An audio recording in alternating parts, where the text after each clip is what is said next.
Olá, começa agora o Prestando Contas, o espaço aqui na TV Alesp para os deputados divulgarem as ações do mandato. E o meu convidado dessa semana é o deputado Douglas Garcia, do PSL, o deputado mais jovem da casa. Seja bem-vindo, deputado. Obrigado, Guga. Vamos conversar um pouquinho das suas ações de mandato nesse quase aí primeiro mês de Alesp. Na área da saúde, o senhor vem defendendo as Santas Casas, né? Criou junto aí com outros deputados a Frente Parlamentar das Santas Casas, né? Exatamente. Faço parte da Frente Parlamentar em Defesa das Santas Casas, além de fazer diversas indicações para o próprio governador e do secretário de Saúde, também fazer um atendimento especial priorizando a Santa Casa de Misericórdia. Eu faço parte dessas frentes parlamentares. O que é essas frentes parlamentares? É um grupo, um bloco de deputados de no mínimo 5 partidos, você tem 20 e tantos parlamentares que se reúnem para defender uma bandeira.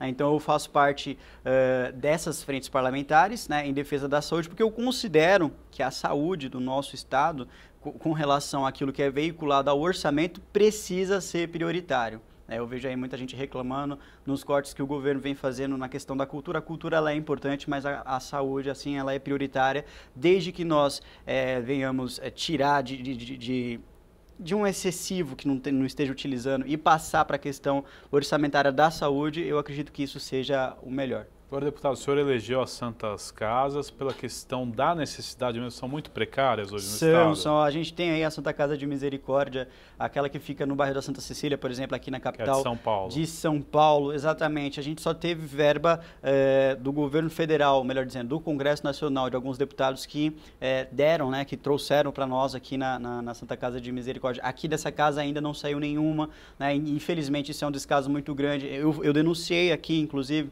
no final do ano passado, estava faltando insumos, né, na Santa Casa de Misericórdia de Santo Amaro, né? Enquanto isso a gente vê sendo empregado dinheiro público em muitas coisas desnecessárias, como por exemplo o Museu da Diversidade, que para mim é desnecessário no metrô República. Por que a gente não cota gastos nessas áreas e leva para a saúde, né? Por que o povo tem que sofrer tanto nessas questões? Agora, deputado, uma questão muito interessante do seu mandato também na área da saúde é a UTI, né? O requerimento da UTI lá para o Hospital de Cotia infantil, né? Isso, porque, mortalidade infantil é um grande problema hoje, né? Nós temos, Guga, na cidade de Cotia, de acordo com o que diz o IBGE, a taxa de mortalidade infantil lá é 7,5, tá? Acima do aceitável. E nós não temos uma UTI infantil em Cotia.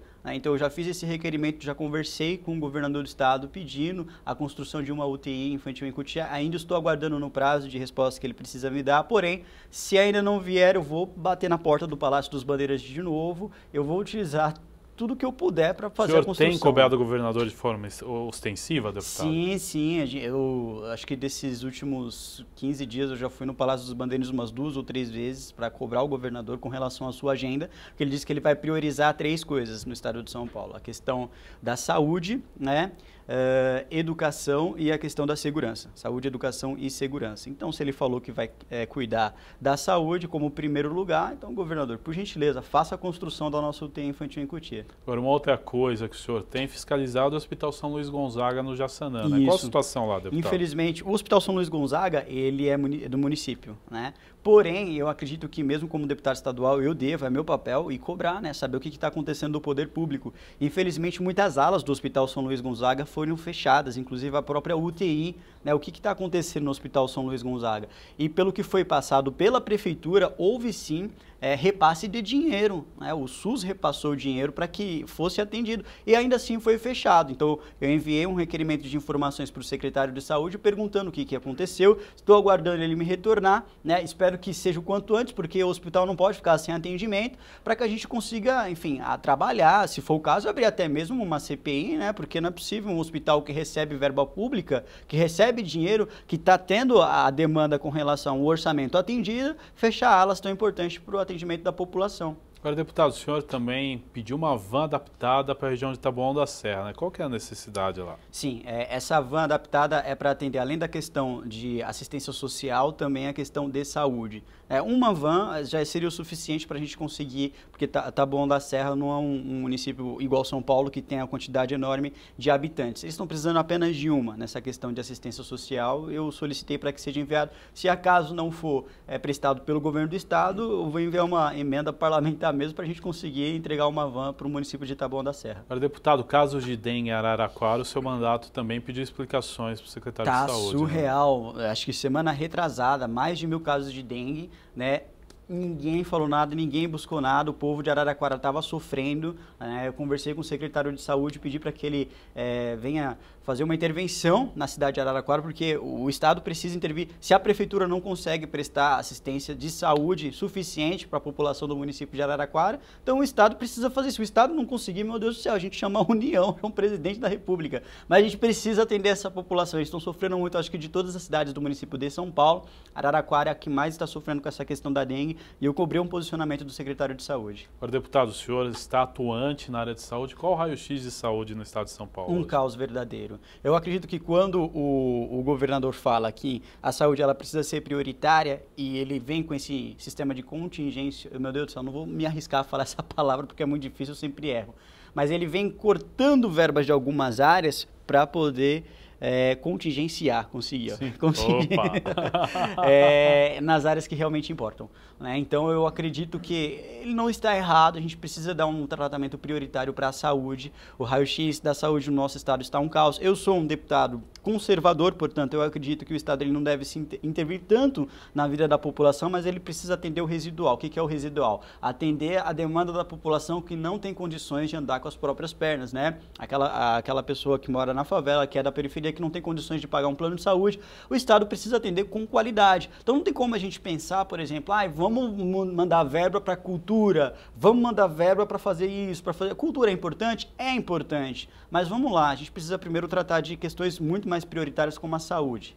Certo, deputado, uma coisa muito interessante também, que é uma das bandeiras do seu mandato, e eu já vivenciei isso, eu sei do problema que é a alienação parental. Isso. Como o senhor vai trabalhar sobre esse tema? Maravilha. A questão da alienação parental ela é muito delicada. Para o pessoal que não sabe, alienação parental é quando um dos genitores utiliza da atenção do filho, que possui a guarda, né, unilateral do filho, ele utiliza dessa atenção para tentar jogar o filho contra o pai ou contra a mãe, né, fazendo como se fosse uma pressão psicológica, uma manipulação psicológica, né? Isso é uma coisa assim completamente delicada, é um tema muito complexo e o Estado ele precisa dar essa retaguarda jurídica para o pai ou para a mãe que é vítima de alienação parental. Eu não posso tratar do mérito porque isso é matéria da União, é a União que só pode legislar o Congresso Nacional. Porém, como deputado estadual, eu posso legislar no sentido de melhorar o atendimento administrativo de instituições como Tribunal de Justiça, Ministério Público do Estado de São Paulo, delegacias principalmente. Então, qual é a minha ideia? Minha ideia é a gente, por exemplo, criar uma delegacia específica para a questão das famílias. Não dá para um delegado, para o policial, que tem todo o arcabouço para poder atender lá, assistência social, psicólogo dentro dessa delegacia, não tem como eles atenderem um bandido que, por exemplo, acabou de assassinar, estuprar, fazer tudo quanto é tipo de atrocidade, no mesmo ambiente, no mesmo local, ou da mesma forma, ou até mesmo com a mesma cabeça, porque o delegado acabou de atender um caso, uma ocorrência seríssima, ele vem atender um caso de alienação parental. Como é que ele vai conseguir tratar aquilo, né? É muito delicado, não pode ser tratado na mesma delegacia. Da mesma forma em que deve existir uma delegacia para a mulher, eu defendo que deve existir uma delegacia para a família. O Tribunal de Justiça precisa de mais psicólogos para conseguir fazer esse atendimento na questão de alienação parental. Ele precisa conhecer a criança, precisa conhecer o adolescente e o número, a falta de psicólogos, né? Essa precarização no serviço público acaba atrapalhando um pouco. A gente precisa de psicólogos, precisa de mais assistentes sociais para poder visitar até mesmo as famílias, né? Porque infelizmente quando o genitor ele é mal intencionado, ele pode dizer, olha, o meu filho está passando assim, assim, assado, ele não é cuidado pelo pai, o pai dele maltrata, a casa é toda suja, etc. Só que não tem nenhum assistente social, nenhuma pessoa para ir até o local para conferir. Às vezes porque o Estado não possui nem mesmo veículo para levar o assistente social até lá, ou pagar, sei lá, alguma bolsa mensal para que ele consiga se deslocar até o local, mas a gente precisa, de fato, entregar para a população um serviço que preste para a gente conseguir combater a questão da alienação parental, né? Também expedi algumas secretarias para as escolas públicas do Estado de São Paulo, para que essas escolas tenham ciência de que qualquer pai ou mãe, né, sendo guardião ou não, tem o direito de saber como anda o filho em sua escola. As informações que são prestadas na escola precisa ser tanto para o pai como para a mãe, não interessa, porque alguns não querem passar a informação, não, tem que ser só o guardião. Então o pai, ele sofre muito com isso, principalmente o pai, né, porque a palavra da mãe, né, como é mãe, acaba... Isso pode mudar a vida da criança, porque ela cresce pensando que o pai age de uma forma... E a mãe, né, também. Pode acontecer assim, de forma contrária também. Essa vai ser uma das minhas principais bandeiras aqui na Assembleia Legislativa, porque assim, a gente precisa dar mais celeridade no processo. Um caso de alienação parental, um processo costuma demorar 3, 4, 5 anos. O pai vai ficar 3, 4, 5 anos sem ver o filho. Isso é uma coisa assim desumana. Eu levo a alienação parental até mesmo como um caso de direitos humanos, porque o pai tem o direito de estar próximo do seu filho, a mãe tem o direito de estar próxima do seu filho. E antes do pai e mãe é o direito do filho, né? Exatamente. É uma questão nenhuma. assim de família, né? Sim. Às vezes o genitor que é mal intencionado chega e fala, olha, o meu marido estava dando banho no meu filho, né? E acabou passando a mão aqui, passou a mão lá, ele está abusando do meu filho. Então como é que a gente trata dessa questão? A gente precisa dar celeridade nesse processo. Então a minha preocupação, pelo menos no âmbito estadual, é criar um arcabouço célere para que a gente consiga resolver a questão de alienação parental em questão de meses e não de anos, como infelizmente vem acontecendo. Com certeza, acho que a resposta da justiça tem que ser rápida e o senhor como parlamentar pode sim ajudar, né? Agora, deputado, o senhor participou do projeto Guri. O mês passado o governador João Dória queria acabar com o projeto, depois voltou atrás. Quais são as ações de mandato em relação ao projeto Guri? Eu bati na porta do Palácio dos Bandeirantes, pedi para que ele não cortasse verbas do Projeto Guri. O Projeto Guri mudou a minha vida, né? Eu fiz parte do coro do Projeto Guri. Também protocolei aqui na Assembleia Legislativa um projeto que faz com que o Guri seja patrimônio público imaterial do Estado de São Paulo, para afirmar mesmo a importância desse projeto para o nosso Estado, porque ele vai além da questão cultural, ele afasta o jovem das drogas, da criminalidade, da violência, uma vez que ele mantém os jovens, a criança e os adolescentes ocupados, né, da questão da música, né, do coro. Então é muito bacana esse projeto, muito importante, e para sinalizar o quanto ele é importante para o nosso Estado, agora, se Deus quiser, ele vai virar patrimônio público imaterial.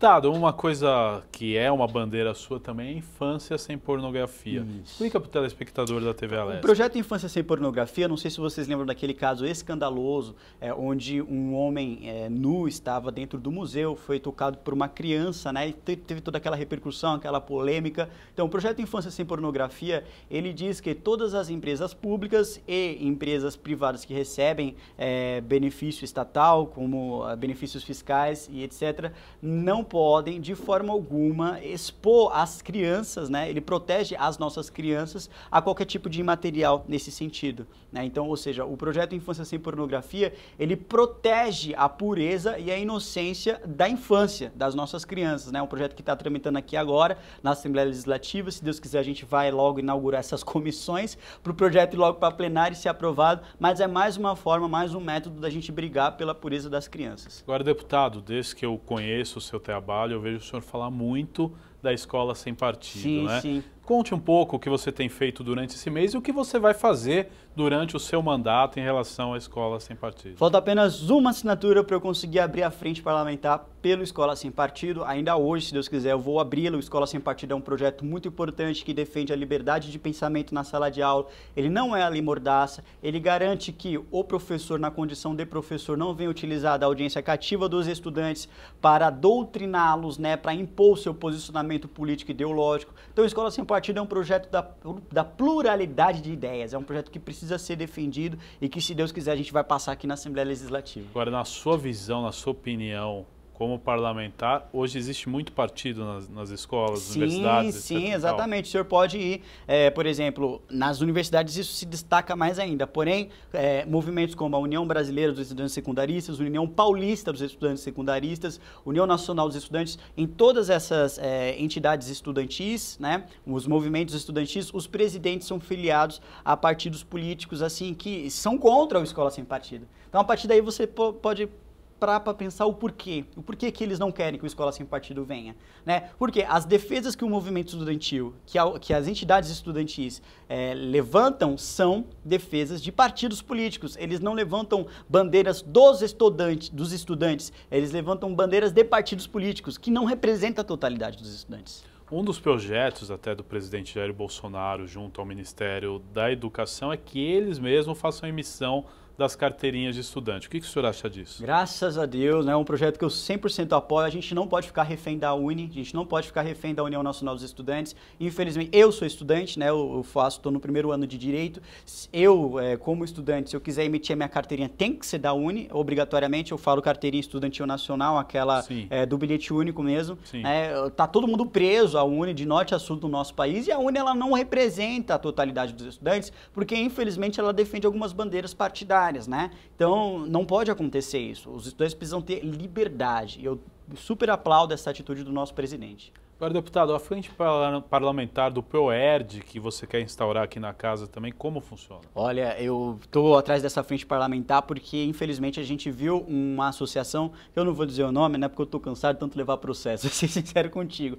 Essa associação é um sindicato que está lutando para destruir o ProERD, para acabar com o ProERD nas escolas. Agora eu te pergunto, Guga, quem em sã consciência é contra um programa, né, de resistência às drogas? Quem em sã consciência seria contra esse programa? Então, para a gente manter o ProERD, que é um programa que funciona muito bem, foi colocado pela Polícia Militar, né? Os policiais eles vão até as escolas, conscientizam os alunos na defesa contra as drogas, para manter esse programa, para que ele seja respeitado. Eu abri essa frente parlamentar e a gente não vai apenas manter o ProERD, mas melhorá-lo, né? A gente vai amplificar a atuação dele no estado de São Paulo, trazendo mais policiais para atuar, mais escolas para serem atendidas no âmbito estadual, né, do estado, do município e também até mesmo escolas particulares que quiserem. Agora, deputado, e a militarização nas escolas? O senhor vai trabalhar para isso também em alguns casos. Explica um pouco para o telespectador da TV Alesp. Eu abri uma indicação ao governo do estado de São Paulo para que ele faça escolas públicas se tornarem escolas cívico-militares, a conversão de escolas cívico-militares. Que isso quer dizer?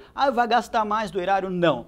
O modelo que eu quero é aquilo que já é aplicado no estado do Amazonas, de Alagoas e de Goiás. Esses 3 estados já possuem, que é um convênio com a Polícia Militar desse estado, do estado de São Paulo, né? Você teria aí uma conversa entre a Secretaria de Educação e a Secretaria de Segurança Pública. As escolas seriam geridas, algumas escolas, as piores colocadas no Saresp e as que estão em situação de vulnerabilidade seriam geridas e direcionadas pela Polícia Militar do estado, enquanto os professores manteriam professores civis, né? Isso deu muito certo. A pior escola do Alagoas se tornou a melhor escola do estado de Alagoas. Se isso tem nesses estados, por que a gente não pode trazer para o maior estado da América Latina? O estado de São Paulo merece ter escolas cívico-militares. Estou participando aqui da frente parlamentar em defesa das escolas cívico-militares, do deputado Tenente Coimbra, né? A gente tem um projeto aqui circulando também, que é do deputado Frederico Dávila, porém eu tenho muitas emendas a trazer esse projeto, porque também é uma ideia nossa, é uma bandeira que o meu partido defende muito e que a gente quer aplicar aqui para o nosso estado também. Agora, deputado, em relação à segurança pública nesse quesito, né, nas escolas,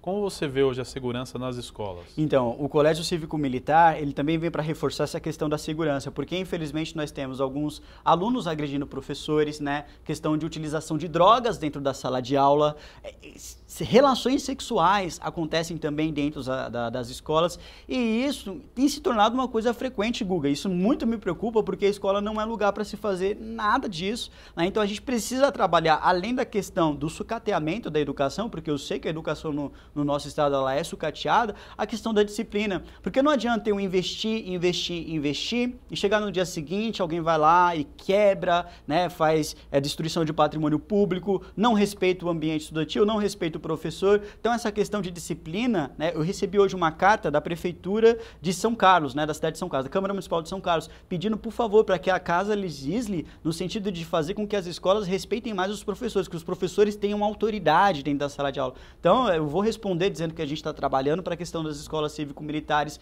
e talvez um programa muito bacana chamado Asas da Educação, que eu quero fazer aqui aos finais de semana, ainda não está preparado, depois uma outra hora eu volto aqui para conversar melhor do que isso, mas isso vai trazer um sentido de civismo aos estudantes e eles vão respeitar mais os professores em sala de aula. Agora, deputado, o senhor tem um outro projeto de lei que deve protocolar, não sei se já protocolou, proibindo condenados em segunda instância a serem nomeados em cargos comissionados. Conta um pouco. Nós temos aqui na Assembleia Legislativa, infelizmente, o caso de uma pessoa que foi nomeada, né? Essa pessoa é uma pessoa polêmica, ela está sendo investigada pela Operação Lava Jato, né? Por por acusação de formação de quadrilha e outros escândalos do tipo, né?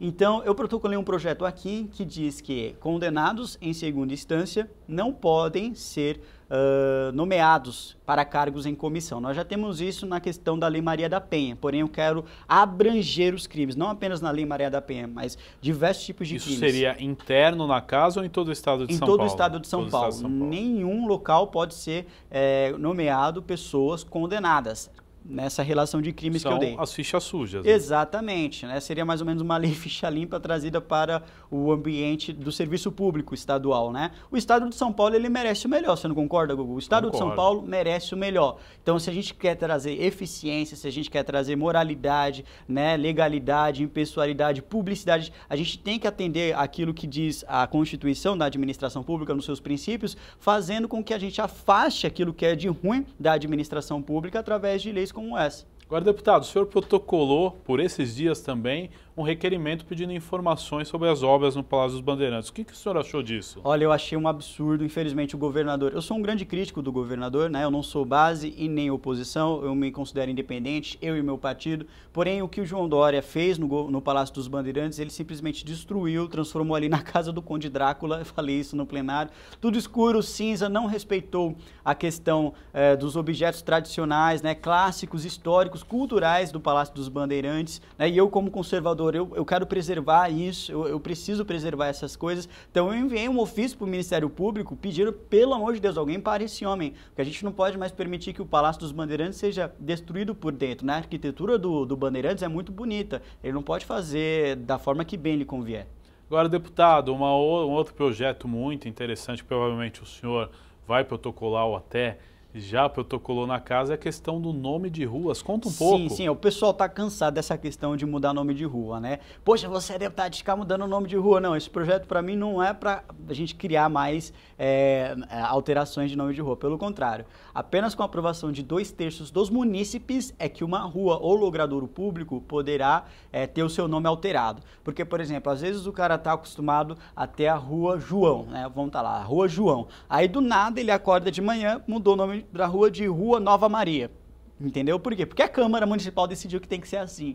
Então isso não tem um critério, não tem, entendeu? Não tem nada claro e precisa preservar também e respeitar a tradição do povo, né? O pessoal já está acostumado com aquilo, o pessoal já quer aquilo daquela forma. A pessoa morou 30 anos lá e de um dia para o outro mudou o nome da rua. Ninguém gosta de mudança brusca, ninguém gosta de mudança assim que acaba impactando muito na vida das pessoas, né? A população tem essa característica, então vamos respeitar. Se for para ter que mudar, tem que ter por maioria do voto dos munícipes, 2/3 no mínimo. Agora, deputado, o senhor fez de forma recente um requerimento à Universidade de São Paulo sobre um curso, parece, sobre fascismo.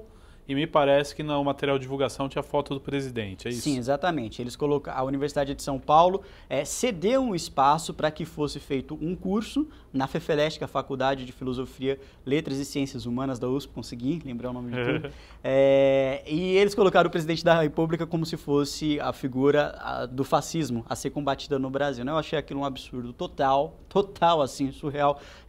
Uma verdadeira transgressão ao presidente da República, né? Então eu denunciei isso, além de levar ao Ministério Público, eu também pedi explicações para a Universidade de São Paulo, porque eu quero saber quais foram os servidores que autorizaram aquilo. Se acaso eu souber que houve, de fato, autorização dos servidores e envolvimento deles na construção de um evento que denigra a imagem do presidente da República, né, porque isso é crime, de forma indevida isso é crime, aí sim eu vou trabalhar para que seja aberto uma sindicância e um processo administrativo disciplinar. E se o reitor estiver envolvido nisso, aí pior ainda. Deputado, e o senhor faz parte, é membro da Comissão de Direitos Humanos da Assembleia Legislativa. Conta um pouco do que o senhor pretende propor, qual o seu trabalho dentro da comissão?